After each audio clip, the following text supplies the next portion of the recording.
For the past 3 years, my marriage seemed perfect. My husband became the man I always dreamed of, loving, caring, and attentive. But everything changed when I discovered something I wasn't supposed to. I found messages between him and his mistress, revealing a side of him I never knew existed. The truth hit me like a ton of bricks. The happiness I thought was real was nothing but a facade. Now, I'm left wondering, how did I miss the signs, and what am I supposed to do with this unbearable truth? For years, my marriage had been filled with struggles. After the birth of our 2 children, things became more difficult than I ever imagined. The weight of postpartum depression, PPD, settled heavily on me, making me feel disconnected and distant from my husband. My libido had all but disappeared, and we fought constantly. It felt like we were on opposite ends, growing further apart, unable to connect in a meaningful way. Our bedroom was dead for years, 4 to be exact. Every attempt to rekindle what we once had failed, leaving both of us frustrated, exhausted, and lonely. Finally, after months of arguing and wondering if our marriage was even worth saving, we decided to go to therapy. It was the last-ditch effort to salvage what little was left.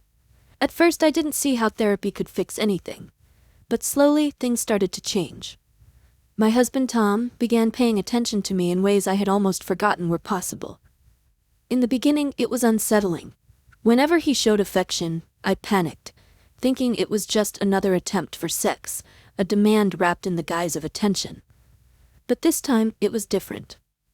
His touch wasn't laced with expectation. He wasn't asking for anything in return. It felt like he was seeing me as a person, not just his wife. He began to help more around the house, something he had never done before. He didn't complain when I asked for help. He just did it. He brought me flowers, planned date nights, and even surprised me with takeout dinners when I worked late. Become the husband I always wanted. The man who was attentive, caring, and affectionate. But the truth was, he had been playing a role. And in the process, he had been confiding in someone else, sharing his deepest frustrations and emotions with her, not me. As I read through the messages, I began to piece together the timeline of their relationship. Tom had been reaching out to her whenever he was unhappy or felt distant from me. He confided in her about everything: his dissatisfaction with our life, his frustrations with me, and even his attempts to change. She, in turn, was the one who had helped him navigate his feelings, often giving him advice on how to improve his relationship with me. What was tragically ironic was that all the advice she gave him about intimacy, understanding, and emotional connection, everything that had seemed so new and wonderful in our marriage, had actually come from her. What made my stomach turn was how he thanked her constantly for helping him fix his marriage. He told her that she was the reason he had become a better husband, a better father. And yet, despite everything she had done for him, the relationship between them went far beyond just advice. There were flirtations, messages of longing, and physical encounters. The texts weren't just about emotions. They were about actions. They spoke about their desire to be together in ways that left no room for doubt. What hurt the most was how Tom had referred to her as the love of his life. He told her every day how much he wished their circumstances were different. They both knew that their love was forbidden, but instead of ending it, they had found a way to justify their relationship. They agreed that divorce would ruin their families, that it would be too selfish to break up their marriages, and that they would have to keep their affair a secret. I could feel the bile rising in my throat as I read these words, as I realized how much of the new Tom was actually built on the foundation of his lies. The thoughtful gifts, the unexpected affection, the apology after every fight. It had all been an act, a way for him to feel justified in his actions with her. She had taught him to be the husband I had always dreamed of, but it was all for her, not me. I sat there, staring at the screen, my mind racing. How could I have been so blind? How could I not have seen it? The last 3 years of my life, the moments I had cherished and believed in, were now shattered, replaced by a truth I couldn't escape. And yet, there was something else, a deeper anger building inside me. I was angry at Tom, of course, but I was also angry at myself, for trusting him so completely, for believing that everything had changed for the better. It wasn't just about the affair, it was about the lies, the manipulation, and the years of pretending. I knew I had to do something. I couldn't just sit here and let this continue. But what was I supposed to do? Expose him? Confront him? I wasn't sure yet. But one thing was certain. The man I had loved was gone, replaced by someone I didn't recognize. And I needed to find a way to reclaim my power, my life, and my peace. The first step was clear, uncovering every last secret. I had to know everything. And then, I would decide how to move forward. The more I dug into the messages, the deeper the betrayal seemed to go. Each new conversation uncovered more than I was ready to handle. I had no idea that behind the man who had been so attentive to me in the last few years, Tom had been secretly living another life. A life where he confided in someone else, sought advice, and what hurt the most, shared intimate moments and desires that should have been mine. I knew I had to take action, but part of me was still paralyzed by the shock. I hadn't expected this. I had believed with all my heart that the last few years were real. The changes in Tom had seemed so genuine, so thoughtful. The flowers, the date nights, the apologies, it had all felt so perfect. But now I realized that none of it was for me. It was for her. She had shaped him into this version of himself. He wasn't the man I had imagined he had become. He was the man he had become for her. I kept replaying the moments we'd shared in the last 3 years, questioning everything. How could he have been so deceptive? How could he have convinced me that our marriage was improving when, in reality, he had already checked out emotionally and physically? He had made me feel like I was everything he wanted. But all the while, he was telling her the same things.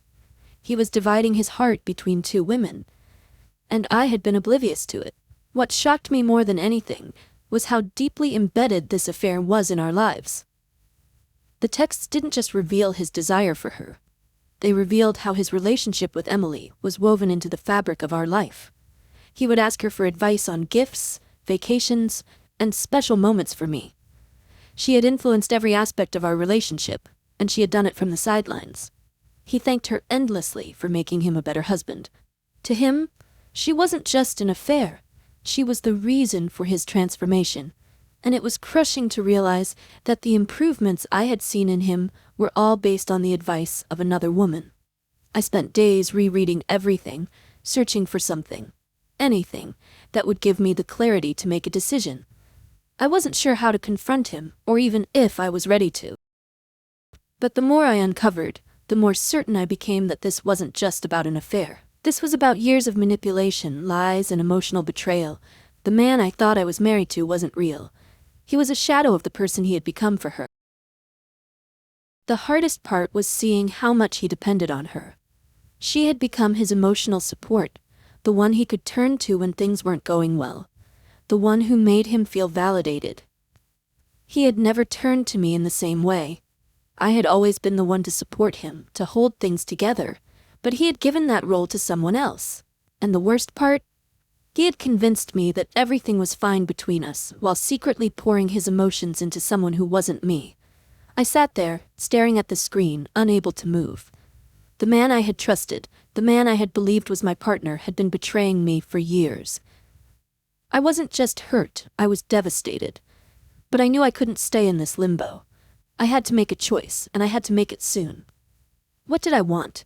Did I want to confront him and risk everything? Or did I want to walk away from this marriage, from the man I had loved, and rebuild my life without him? I didn't know the answers yet. But I knew that whatever I chose, I had to be strong. I couldn't let this destroy me. I had to take control.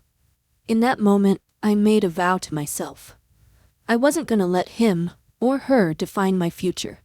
The truth had come out, and now it was time for me to decide how to move forward. I was no longer going to let the lies control my life. The next step was mine to take. The days after I uncovered everything were the longest of my life. I spent every waking moment replaying the messages in my mind, analyzing Tom's every word, every phrase. I couldn't escape it, the sense of betrayal that was now so deeply embedded in my mind. My world had been shattered, and I had no idea what to do with the broken pieces. I knew I couldn't go on living in this limbo. I needed to confront him, face the truth head-on, and make a decision. But the thought of confronting Tom terrified me. What would I say? How would I even begin? For years I had believed we were working through our problems, getting better, and now I saw how much of that had been an illusion. But there was no turning back. I had to face him, no matter how painful it was. The evening of the confrontation arrived sooner than I expected. Tom came home late, as usual, and I could tell by his expression that he knew something was off. He had no idea that I had uncovered everything. He still thought he could play the role of the perfect husband, unaware that the truth had already come crashing down. As he walked through the door, he smiled and greeted me, but I didn't return the smile. I didn't feel the warmth I once did. Everything felt cold and distant now. I sat him down, trying to steady my breath, trying to calm the racing thoughts in my head. "We need to talk," I said, my voice surprisingly steady despite the turmoil inside me. Tom looked at me, his expression shifting from confusion to concern. "About what?" he asked, clearly unsure of where this was headed. I didn't answer immediately. Instead, I reached for my phone and pulled up the texts. I could feel the weight of them in my hands, 3 years of lies, deceit, and betrayal. I handed him the phone without a word. He looked at the screen and his face drained of color. The silence that followed was unbearable. He dropped the phone onto the table and finally met my eyes, his face a mixture of guilt and fear. I can explain," he stammered, his voice cracking slightly. I didn't let him finish. "Explain?" I repeated, my voice rising. "Explain what, Tom? How you've been lying to me for years? How everything I thought was real was a lie?" He opened his mouth, but no words came out. The weight of the situation seemed to have paralyzed him. And in that moment I realized something. I had always thought of him as the stronger one, the one who held the power in our relationship. But now, I was the one in control. I had the truth, and he had no choice but to face it. "I trusted you," I continued, my voice shaking with the flood of emotion. "I believed in the changes you made, in the effort you put in. I thought we were finally working through our problems. But you've been playing me. And now I find out that while you were fixing things with me, you were planning a whole other life with me." Tom tried to reach for my hand, but I pulled away. The hurt was too deep, the betrayal too raw. "You didn't just betray me, Tom," I said, my voice thick with emotion. "You betrayed everything we built. You made me feel like I was the one who had it all, when in reality it was all just a performance for her." He was silent, but I could see the tears welling up in his eyes. "I'm sorry," he whispered. "I never meant for it to go this far. It was a mistake. She was just someone I could talk to, someone who listened." "Someone who turned you into the man I thought you had become," I shot back, the anger rising in me. "You didn't just confide in her. You built an emotional connection with her, and now she's the reason you're better. Not me. Everything I thought was real was just part of your lie." Tom's face crumpled, and for a moment I almost felt pity for him. But then I remembered the last 3 years. The years I thought we had been rebuilding, when in reality, he had been doing it all for her. I stood up, the finality of the moment sinking in. "I'm done, Tom. I'm done with the lies. I'm done with being your second choice. You've already made your decision." He stood up too, reaching for me, but I stepped back. "No," I said firmly. "I need to figure out what comes next for me, and that doesn't include you." The room felt suffocating. My heart was racing, but at the same time I felt a strange sense of clarity. I had faced the truth, and now I had to face the future. Tom stood there, defeated, but I knew there was no going back. I wasn't going to let him control me anymore. The pain was still there, but it was different now. It wasn't just a sense of loss. It was the first step toward reclaiming my life. The next few days after our confrontation were some of the hardest I've ever had to endure. The weight of everything I had discovered about my husband and his affair was suffocating. It felt like the ground had been ripped out from beneath me, and I was struggling to find my footing. But as each hour passed, something inside me began to shift. I had faced the truth, raw and ugly, and now I was starting to see that this was not the end, but a new beginning. I spent those days in a haze, going through the motions of everyday life, but every decision I made, every action I took, was laced with a sense of clarity. I knew that I couldn't stay in this marriage any longer. Tom's betrayal wasn't just an affair. It was a complete disregard for me, for our family, for everything we had built together. The love I thought was real was a lie, and I couldn't let that lie continue to define me. I knew that if I stayed, I would lose myself completely. I was already losing the version of myself I had once known. Before the lies, before the betrayal. But I wasn't willing to lose the person I was becoming. I wasn't willing to let him define me any longer. One evening, after I'd signed the final papers, I sat down with our children to explain the changes that were coming. It was one of the hardest conversations of my life. I watched as their faces fell, their confusion and hurt reflecting my own. But I also saw a flicker of understanding in their eyes. They could sense the change, the shift in the air. I told them that their father and I would still love them, that we would always be a family, but that things were going to be different. I promised them that no matter what happened, we would all be okay. The days following the conversation were tough, but I started seeing the light at the end of the tunnel. I was slowly rebuilding my life, piece by piece. It wasn't going to be easy, but I had a new strength. I was doing this for me and for my children. I was no longer living in the shadow of someone else's choices. I was free. In the quiet moments, when the weight of everything felt too much to bear, I would remind myself of the one truth I held on to. I had the power to create a new life. I didn't need him.